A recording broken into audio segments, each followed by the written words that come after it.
We're back after 26 years. So much has changed over that time span, and things that happened close to here did a lot to change all our lives so profoundly.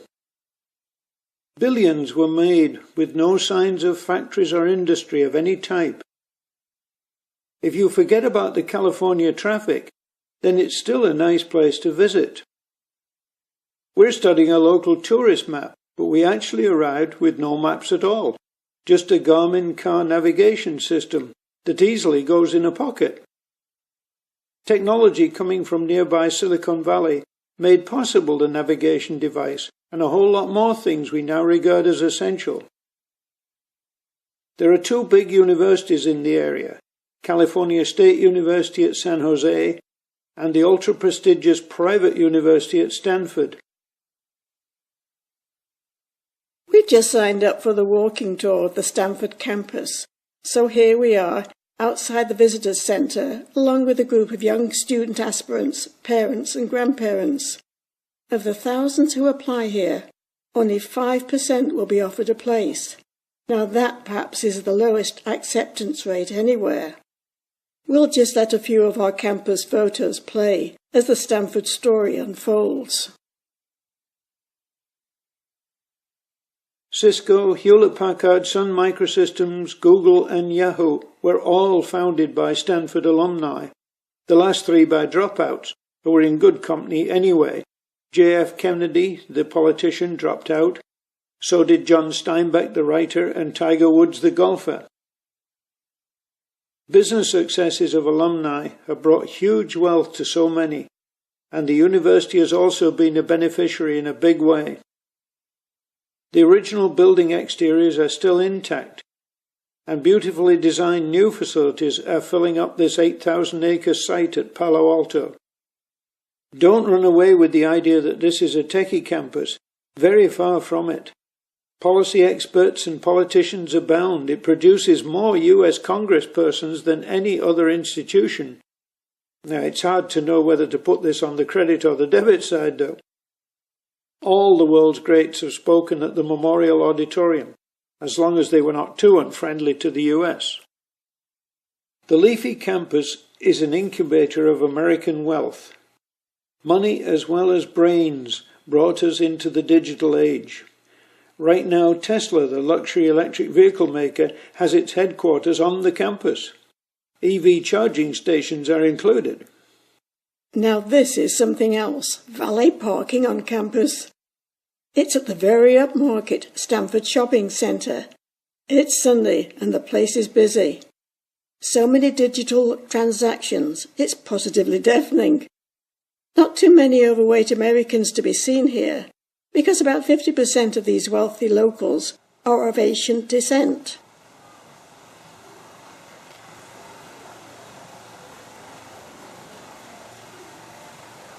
The quite rare, and not all that busy Microsoft store is across the way from the crowded Apple store. What's the buzz today? The new iPhone 6 has been announced, and the faithful are crowding in to look at cardboard cutouts of the soon-to-be-released Wonder Phone. Apple's home base is in Cupertino. It's easily accessible from Stanford if you survive California Highway 101 South, with 6 lanes in each direction, all packed with vehicles going at least 130 kilometers an hour. Our Garmin found the Apple HQ at number 1, Infinite Loop. This is only part of the company home base. Apple occupies 40% of all the commercial office space in Cupertino. There's an unusual Apple store here. It has a boutique selling junk clothing emblazoned with logos and slogans which apparently raise the value of the goods into stratospheric price ranges. Naturally, we invest in this once-in-a-lifetime opportunity. We take the mandatory photo after waiting in line for Asian visitors to fill the photo memory capacity on their iPhones and iPads. Selfies, they are called these days. Here's our selfie. A new Apple headquarters for 12,000 employees is in the works. We had lunch in Cupertino at an Asian deli alongside the construction site. English as a second language all the way. We escape by driving down to Monterey Bay. Nearby is Cannery Row of Steinbeck fame, Pebble Beach links of PGA tournament fame, and Carmel, which is famous for the over-the-top lifestyles of its celebrity residents. The peaceful mission church at Carmel is almost 250 years old. We fell in love with this place on our first visit, and it's so great to be back. We're here early, ready for its 9:30 opening. Beautiful gardens surround the mission, but they are of a more recent origin. Like all Californian gardens, they lack water due to a drought which is now in its third year. It's wonderful to see that somehow they've managed to keep this fountain operating.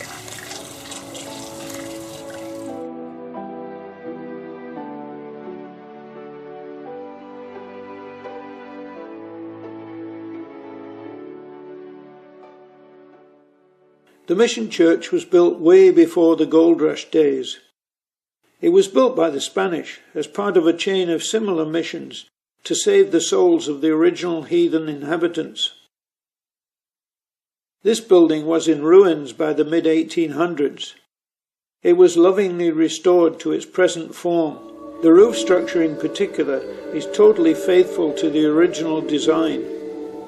The rest of the church, which is an active Roman Catholic parish church, is full of the usual religious clutter. Spiders have found a good use for some icons. It's a forgivable reaction to want to get a breath of fresh air after visiting such a place. Fortunately, the garden soon refreshes the soul. It's quite beautiful. This is a scrub jay, recognized by its grey back. Like all jays, it forages, steals and stores food as well as bits of treasures of human origin. There's a hummingbird. We remember more on our previous visit. These are oranges in the somewhat overgrown but otherwise beautiful trees. This is a totally wonderful place to revisit. Religious messages do not inspire us, but there is something quite remarkable about just being in such a place. Glad we came back. For something completely different, we are on Cannery Row in Monterey, where we have just rented bikes. It's our turn to do the zero-emission stuff, which is certainly in vogue here. This is the back of a Tesla electric car. At the astronomical price of these beasts, you get rather nice styling. They're easy to spot, and there are plenty of them. Our bikes are quite stylish too, and come with a map of the coastal route we're about to take. The Pacific Ocean pounds on this coast. The winds are just a little bit lighter here at the south end of the bay because we actually face north rather than west. In and out of the water, there is an abundance of wildlife. There are lots of expensive houses on the bay. We enjoy staring at them as much as at the wildlife. Cormorants prefer their rocks done in white, and they have lots of help from the local pastime of eating fish. The large birds struggling against the wind are probably pelicans.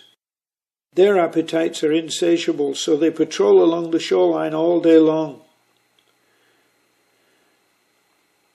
Like the pelicans, we too struggle against the wind for longer than we expect, so we take a chocoholic break here. There's even a menu for careful eaters, and at the bottom of the screen is the item we selected from that menu. We convince ourselves it is less than 2,000 calories.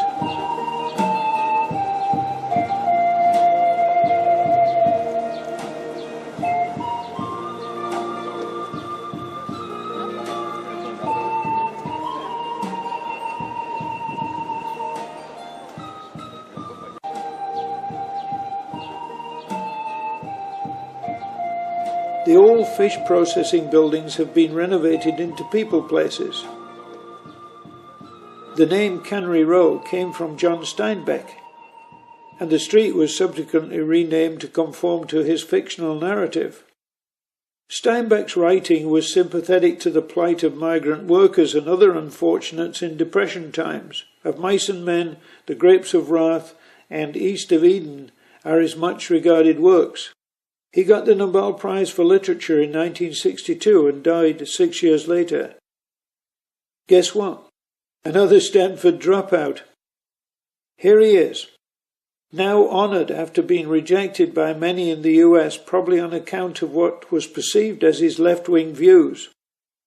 There's a great opportunity for us to interject political commentary here, but what's the point?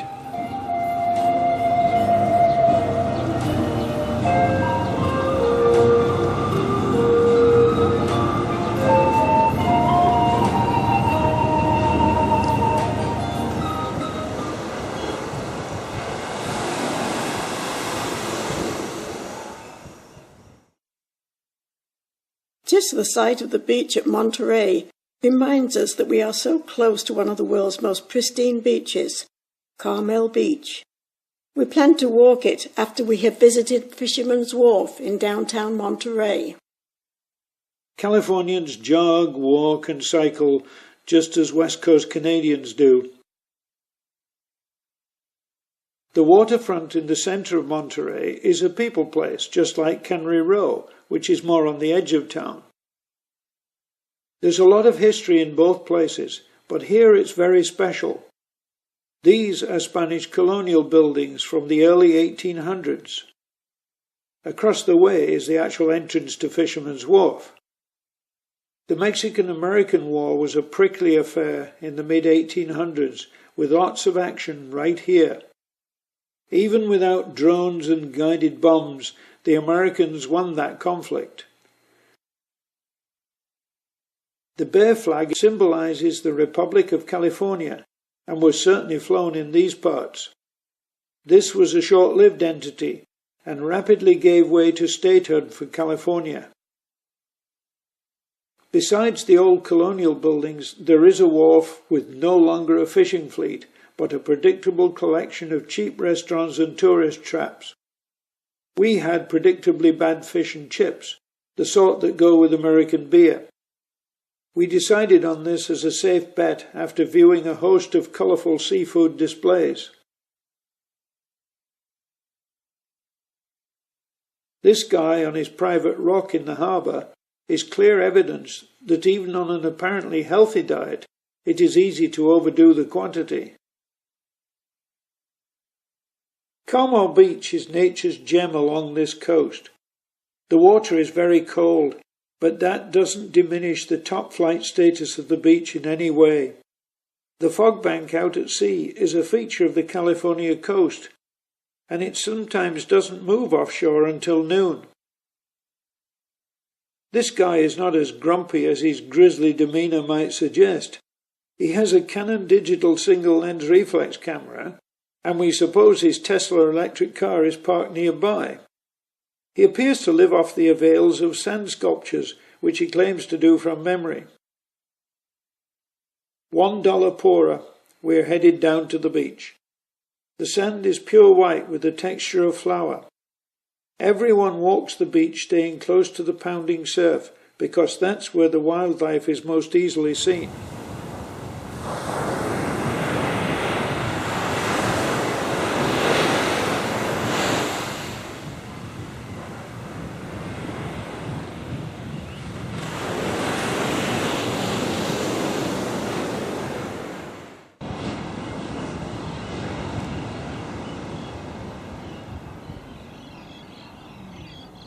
The beach is billed as dog-friendly. The surf should be promoted for only the toughest of dogs.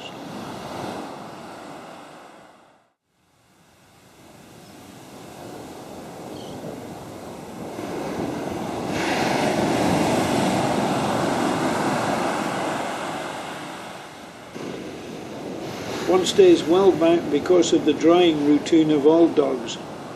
The only wildlife we see on this occasion are the patrolling pelicans and the fast-moving dolphins.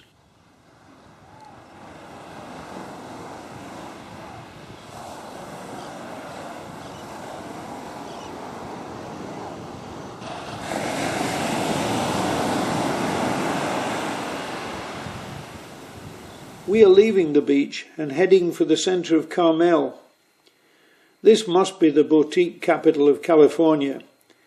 It is actually a really pleasant town, but lacks a Walmart, car dealerships and high-rise condos. We stroll around and buy a good coffee at a totally reasonable price. Window shopping is fun, but the real estate promotions are perhaps the most interesting.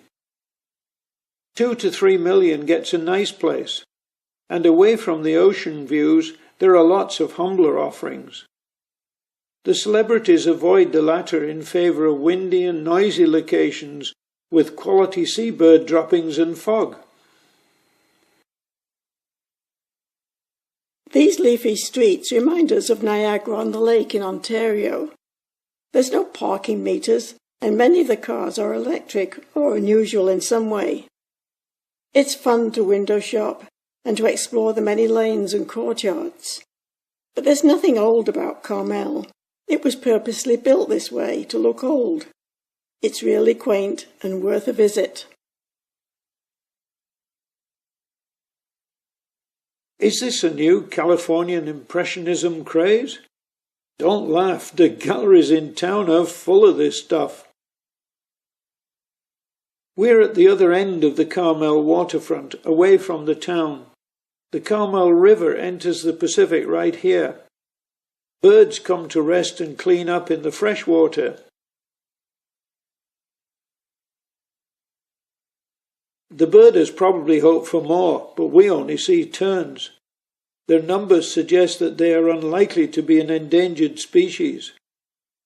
The river is covered with feathers from the cleanup operation. It sure beats the freeway crowds as far as we're concerned.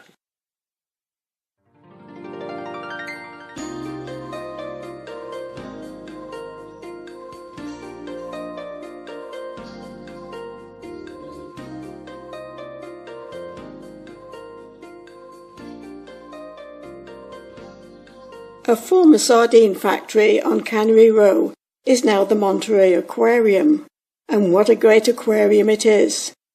For us, the showpiece is the kelp forest tank that shows just how rich the coastal waters are.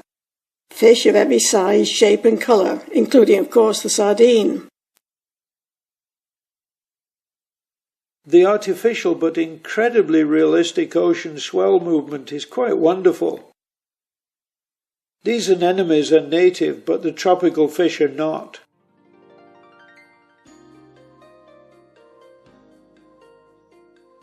The clownfish have just hatched, and there's a lot of excitement over the event.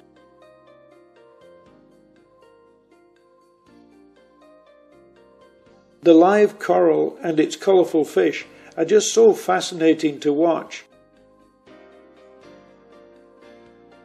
This aquarium doesn't attempt to put on a huge tropical show, and there are understandably larger reef displays in aquariums elsewhere.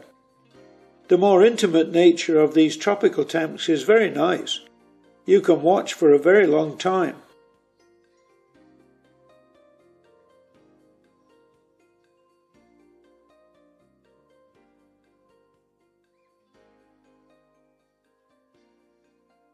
The sardine exhibit totally surrounds the visitors.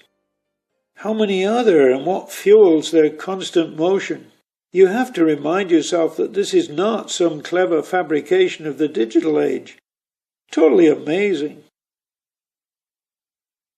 Nothing really comes close to the rhythmic motion of the jellyfish. There are many varieties here. These are just the most dramatically lighted so that their delicate movements are easy to see. We have to go because the otters are about to be fed. These charming characters have powerful jaws and sharp teeth. Think of them as being cuddly anyway. The kids love them with their hand-clapping motion.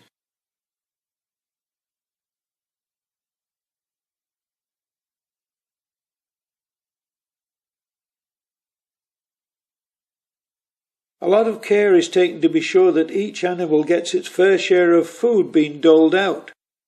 To do this, staff have to be able to distinguish each animal instantly. Try that with a display of dozens of penguins. The grand finale of the afternoon is feeding fish in the kelp forest. A diver takes down the offerings. Fish come from nowhere in numbers that are quite staggering. We previously had no idea there were so many fish in this tank. A great finish to a very good show.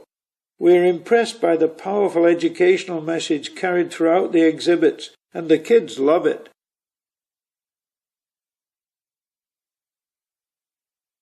We're on the road again and heading south on Big Sur. This coastal highway attracts so many visitors. The giant redwoods that once covered the hillsides were logged in the mid-1800s.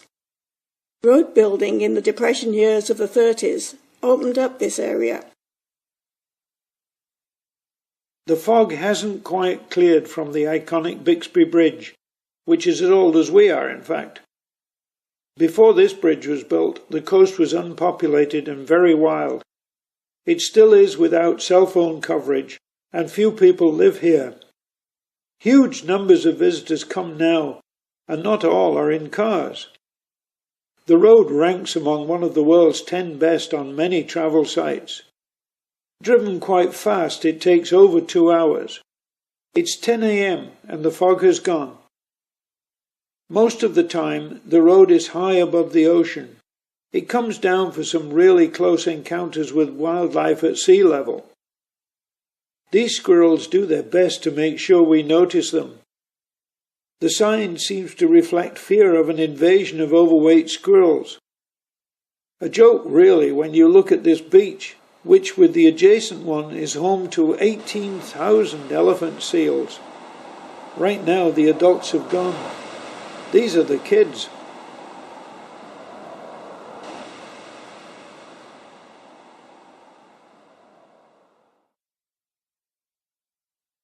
Now for something completely ridiculous. The Hearst Castle at San Simeon can evoke many emotions, but Americans love success stories, and this is one for sure. William Randolph Hearst was born in San Francisco into a rich mining family. He was not another Stanford dropout, but was instead tossed out of Harvard. This left him well qualified for a career in newspapers. He eventually owned 30 newspapers covering all major U.S. cities. This California retreat was built in the 20s and 30s, when the real world was in deep economic depression. It's a museum now. In fact, it really always was a museum when the upwardly mobile crowd were clamouring for invites to visit. Charlie Chaplin was often here, and Winston Churchill made the guest list once.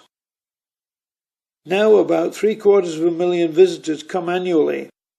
It's in an out-of-the-way location, on a hilltop, on 250,000 acres of ranchland. Cars stay below and a bus does the climb, whilst at the same time providing the opportunity for an introductory commentary by Alex Trebek of TV Jeopardy fame. We're switching to still photos for the visit, as the crowds make movies difficult. The vistas are remarkable. Before 1850 this was much more heavily treed. Actually, we would give the 127-acre gardens very good marks. There is quite a consistent harmony of design. The downside is the ever-present glimpses of the Hearst Castle building, which is truly a monster. It's a concrete box to support unrelated bits of old Europe that Hearst acquired over about a 20-year period. We don't recall ever seeing anything quite so ridiculous. Maybe incongruous is a better word. The wooden balcony roof is actually a local concoction, but it seems a poor fit with the rest of the facade. How about a Tyrolean ski chalet stuck on a Spanish church? Turn away now if you can't take any more of this. It gets much worse inside. Here's the main reception space. Yes, those are priest pews at the back left, and that is a European manor house fireplace. We'll spare you the 56 bedrooms, 61 bathrooms and 19 sitting rooms. The one word that does not come to mind here is charm. The dining room is actually a bit of a relief. Somebody slipped up. The decor is not totally incongruous. The table settings portray Hearst as a meat and potatoes kind of guy. The mustard and ketchup were ever present because he regarded the place as some form of camp experience. He called it the ranch. Outside, the iconic Neptune pool is dry. The whole of California is dry. More on that in a moment. On tourist posters, we get a very different impression. It's actually very much in keeping with the gardens and their dramatic location so high above the Pacific Ocean. Quite nice, really. The bus took us down from the stratospheric world of wealth. This is a carefully choreographed roadway experience, with suddenly revealed vistas around each turn. We returned to the real world, very much the wiser, of course. Did you notice that the statues all over the place are two-faced? We're on a mission, so we'll not dwell on that one. The washrooms are easy to find. California is not flushing these days. Hand washing is via a foot pump unit, all so low-tech, and quite a contrast to the opulence of the estate. It's about 150 kilometres along Big Sur back to Silicon Valley. Since there are no stopping points northbound, most people drive it flat out in about 2 hours. It's almost impossible to overtake, so for us it's a matter of following the red car. I find myself holding my breath as I try to keep the camera steady, as the road goes round bend after bend. Certainly an unforgettable experience. For Brian, these endless turns are at times quite exhausting. Fortunately, our Toyota Yaris is small and ideally suited to this sort of twisty terrain. This must be a car tester's paradise. It's stunning scenery. Much of the route clings to quite high cliffs, and each bend reveals another glimpse of the ocean. The California fog is ever present and forms billowing grey banks over the water. The big problem with filming from cars is to keep the horizon level. With the fog hiding the horizon, there's no way to tell how well I'm doing.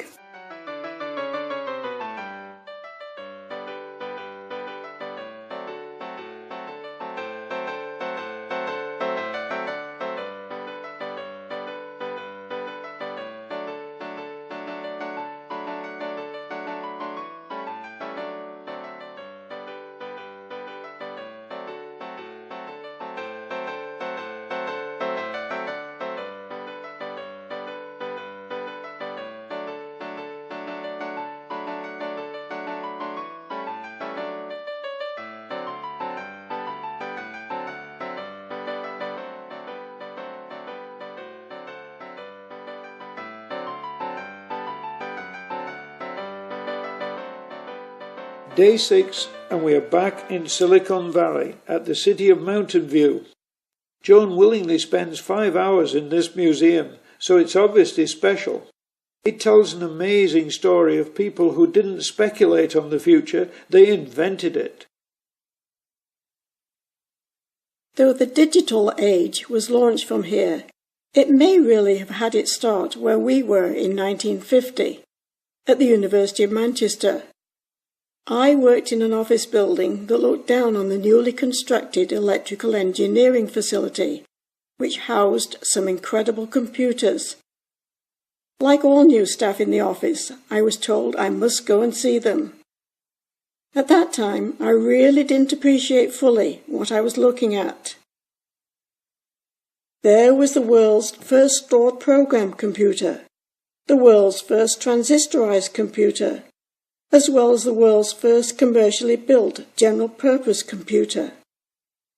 Now I realize how lucky I was to see them. Storage is vital for computer operation. The storage oscilloscope invention at Manchester held vital information just long enough to meet early needs.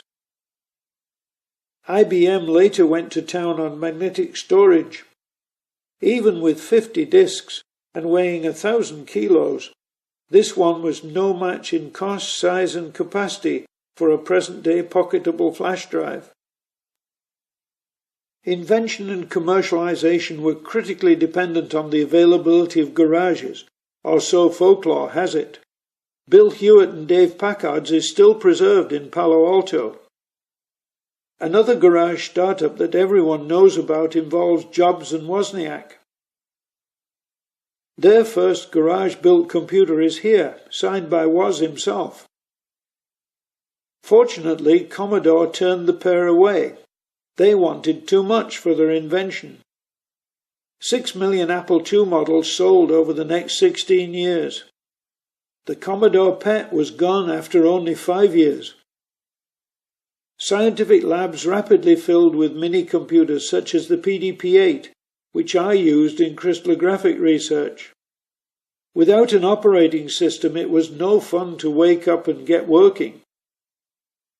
Almost in a flash, there were huge advances in input-output systems, and more users resulted in an unstoppable revolution. The military bought powerful beasts like this refrigerant-cooled monster by Cray. Paul Allen and Bill Gates answered the call for software to run IBM's new desktop machines. Because of a copyright situation that was relatively easily circumvented, these machines were copied and prices crashed. Buyers came for more and more. Gates and Allen founded Microsoft up north at Seattle and supplied the software to operate the many millions of IBM-type computers worldwide. Large fortunes continue to be made on software. This is 100% intellectual content, no material value at all. Now there's a brilliant invention, almost as good as a bank maybe. We're lunching in the Cloud Cafe at the museum. Some things are on our minds. Lest we all forget, these pioneers were brilliant. They imagined the future and they made it happen. The mantra for employees at IBM was think, think, think. Obviously, a lot of people were doing just that, morning, noon and night. Sponsors with very deep pockets got in on the action very early, and an incredible culture was born here. However, the pockets have become ever deeper. The fat lady has not sung by any means, and this revolution is not over. Now for a tough question. So much of what we identify as our culture and civilization is being encoded onto storage systems. How do we ensure future generations can read it? This is no joke. A kipu has knotted threads to record numerical data important to native South Americans. We cannot really get very much from the few surviving kipus. Anyone with data on these storage media, for example, is in the same fix. They likely cannot retrieve it either, and that's only after 20 years. We used to have institutions to guard our cultural heritage. Who's doing the job right now?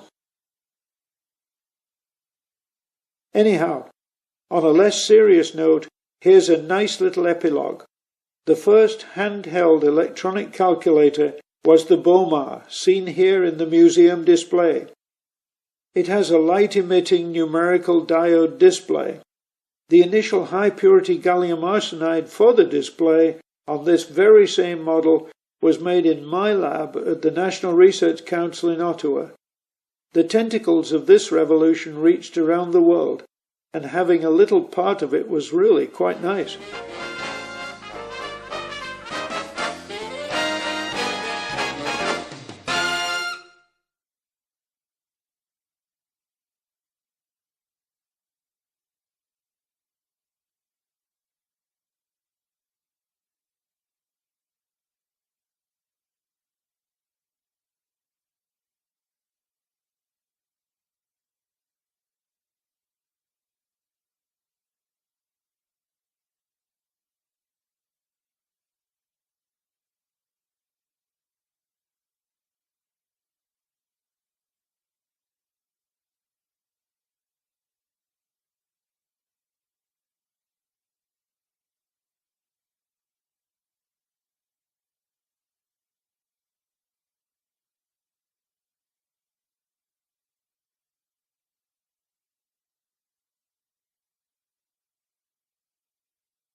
you.